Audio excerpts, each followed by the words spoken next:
لیکن آپ کا عقیدہ صحیح اور درست ہونا چاہیے.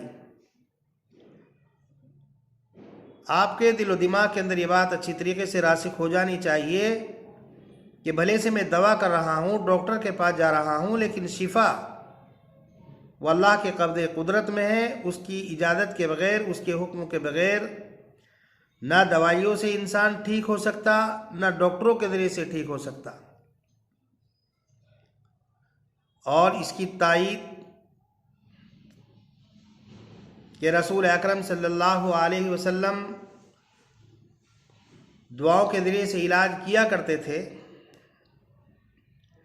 حضرت عثمان ابن العاص الثقفی رضی اللہ تعالیٰ نے جس وقت مسلمان ہوئے تو انہوں نے رسول اکرم صلی اللہ علیہ وسلم سے اپنی تکلیف کی، اپنے درد کی شکایت کی. رسول اکرم صلی اللہ علیہ وسلم نے فرمایا کہ جس جگہ تکلیف محسوس کر رہے ہو، درد ہو رہا ہے، وہاں پر اپنا ہاتھ رکھو. انہوں نے اپنا ہاتھ رکھا. آپ نے فرمایا کہو بسم اللہ 3 مرتبہ، اور پھر یہ فرمایا کہ 7 مرتبہ یہ دعا پڑھو، اعوذ باللہ وقدرتہ، اعوذ باللہ وقدرتہ من شر ما اجد واحاذر، او کما قال علیہ الصلوۃ والسلام. حضرت عائشہ رضی اللہ تعالیٰ عنہ کی ایک دوسری روایت ہے، فرماتی ہیں کہ جب ہم میں سے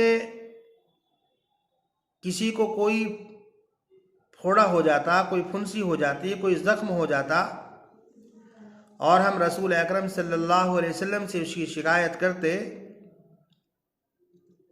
تو آپ اس جگہ انگلی رکھ کر دعا پڑھا کرتے تھے. سفیان ابن عیینہ جو اس روایت کے راوی ہیں، انہوں نے اپنی انگلی کو زمین پر رکھا، پھر اٹھا لیا، اور انہوں نے یہ دعا پڑھی، بسم اللہ تربت ارضنا وبریقت بازنا لیشفی سقیمنا باذن ربنا. اپنی انگلی پر تھوک لگایا، اس کو مدینہ منورہ کی زمین پر رکھا جو برکت کی جگہ تھی، برکت کی زمین تھی. تھوک اس لیے لگایا تاکہ مٹی کچھ انگلی پر لگ جائے، چپک جائے، اور پھر سفیان ابن عیینہ نے اس انگلی کو اس جگہ رکھا جہاں پر درد کا احساس ہو رہا تھا، جہاں پر تکلیف محسوس ہو رہی تھی، اور پھر اس کے بعد یہ دعا پڑھی. مشہور واقعہ ہے، بعض حضرات صحابہ کرام سریے میں پہنچے، ایک بستی کے پاس سے گزر ہوا، حضرات صحابہ کرام نے وہاں پر پڑاؤ ڈال دیا. حضرات صحابہ کرام نے بستی کے لوگوں سے کہا کہ ہماری مہمان نوازی کیجئے، ہمیں کھانے کی ضرورت ہے. اس قبیلے کے لوگوں نے، بستی کے لوگوں نے مہمان نوازی کرنے سے انکار کر دیا. اتفاق یہ ہوا کہ اس قبیلے کا جو سردار تھا اس کو کسی چیز نے ڈس لیا یا اس پر کوئی اثر ہو گیا. چاروں طرف علاج کے لیے گئے لیکن کہیں پر شفا نہیں ملی. اس قبیلے کے کسی مرد نے یا کسی عورت نے یہ کہا کہ یہ جو یہاں پر پڑاؤ ڈالے ہوئے ہیں ان سے معلوم کرو، ہو سکتا ہے ان میں کوئی علاج کرنے والا ہو. اس قبیلے کے سردار کو وہ لوگ لے کر حضرات صحابہ کرام کے پاس آئے اور جا کر پوری صورتحال بیان کر دی. حضرات صحابہ کرام نے کہا کہ ٹھیک ہے، علاج تو ہم کریں گے، ہمیں علاج کرنے والا موجود ہے، لیکن ہماری ایک شرط ہوگی کہ تمہیں اجرت دینی ہوگی. اس لیے کہ ہم نے آپ لوگوں سے مہمان نوازی کا مطالبہ کیا تھا، آپ لوگوں نے ہماری مہمان نوازی نہیں کی. انہوں نے کہا ٹھیک ہے، ہم اجرت دیں گے، اور اجرت میں یہ طے ہوا کہ کچھ بکریاں دی جائیں گی. اب بکریاں 10 تھی، 20 تھی، 30 تھی، 40 تھی، 100 تھی. اعلی اختلاف الاقوال، اجرت طے ہو گئی۔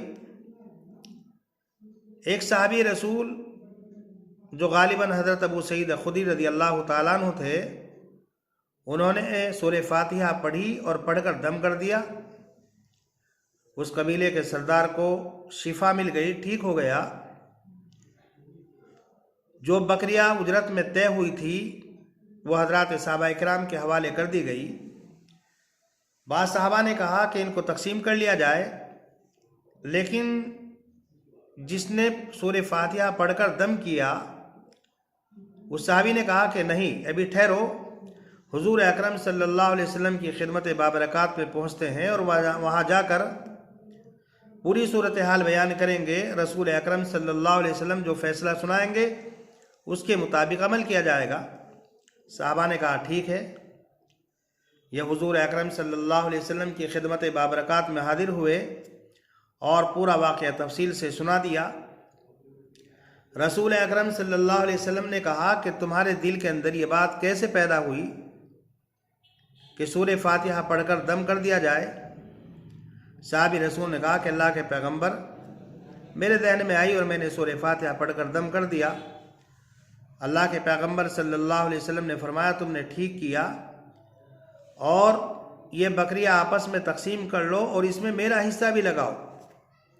رسول اکرم صلی اللہ علیہ وسلم نے اپنا حصہ جو لگوایا صرف اس لیے تاکہ حضرات صحابہ اکرام کو ان بکریوں کے سلسلے میں کوئی شک اور شبہ باقی نہ رہے، وہ یہ نہ سمجھے کہ ہم نے غلط کیا ہے اور ہمارے لیے بکریاں حلال نہیں تھی۔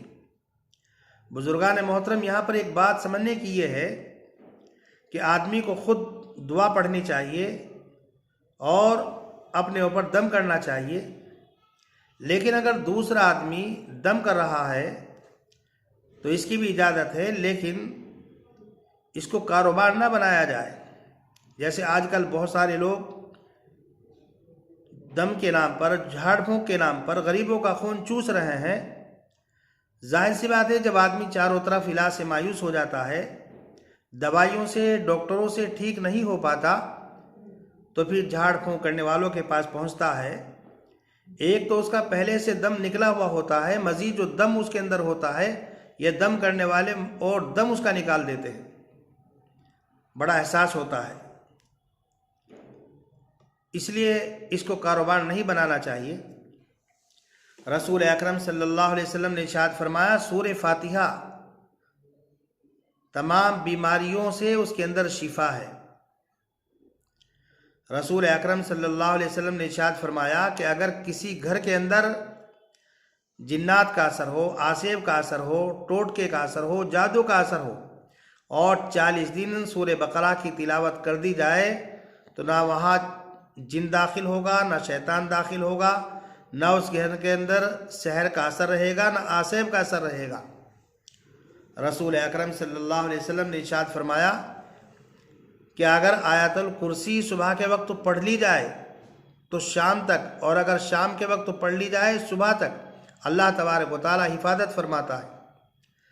رسول اکرم صلی اللہ علیہ وسلم نے ارشاد فرمایا کہ اگر قریب المرگ شخص کے پاس جس کی روح نکل رہی ہو، روح نکلنے کے قریب ہو، اور اس کے پاس سورہ رعد کی تلاوت کر دی جائے، سورہ رعد کو پڑھ دیا جائے کہ اس کے کانوں تک اس کی آواز پہنچتی رہے اور وہ زندہ ہو، تو روح کے نکلنے میں آسانی اور سہولت ہوتی ہے۔ رسول اکرم صلی اللہ علیہ وسلم معوذتین پڑھ کر اپنے اوپر دم کیا کرتے تھے۔ سورہ اخلاص پڑھ کر، سورہ قل اعوذ برب الفلق پڑھ کر، قل اعوذ برب الناس پڑھ کر۔ حضرت عائشہ رضی اللہ تعالیٰ عنہ فرماتی ہیں مرض الموت میں جب آپ کمزور ہو گئے اور اپنے جسم پر آپ اپنے ہاتھوں کو نہیں پھیر سکتے تھے تو اللہ کے پیغمبر صلی اللہ علیہ وسلم دم کرتے تھے اپنے ہاتھوں پر، اور حضرت عائشہ صدیقہ رضی اللہ تعالیٰ عنہ ان ہاتھوں کو آپ کے جسم پر پھیرتی تھی۔ لیکن ذہن میں وہی بات رہنی چاہیے، شافی اللہ کی ذات ہے، شفا دینے والی اللہ کی ذات ہے، اور جھاڑ پھونک کے اندر بھی، دم کرنے کے اندر بھی قرآن کریم کی آیات مبارکہ دعائے معصورہ جو رسول اکرم صلی اللہ علیہ وسلم سے، حضرات صحابہ کرام سے منقول ہے، یہ ایسے کلمات کے ذریعے سے دم کیا جا سکتا ہے جن کے معنی آپ کو معلوم ہو اور وہ کلمات شرکیہ اور کلمات کفریہ نہ ہو۔ ایسے کلمات جو کلمات کفریہ ہیں، کلمات شرکیہ ہیں، یا ایسے کلمات کے ذریعے سے جن کے معنی معلوم ہی نہ ہو، یا مسلمان کے علاوہ کسی ایسے شخص سے جھاڑ پھونک کرانا جس کے بارے میں قطعی طور پر معلوم ہے کہ یہ قرآن اور ادعیہ معصورہ کے علاوہ اور چیزوں سے دم کرے گا، تو وہ دم کرانا جائز نہیں، حرام ہے۔ اللہ تبارک و تعالیٰ سے دعا ہے کہ اللہ تبارک و تعالیٰ مجھے بھی سنتوں پر عمل کرنے کی توفیق مرحمت فرمائے اور آپ حضرات کو بھی سنتوں پر عمل کرنے کی توفیق مرحمت فرمائے۔ وما علینا الا البلاغ۔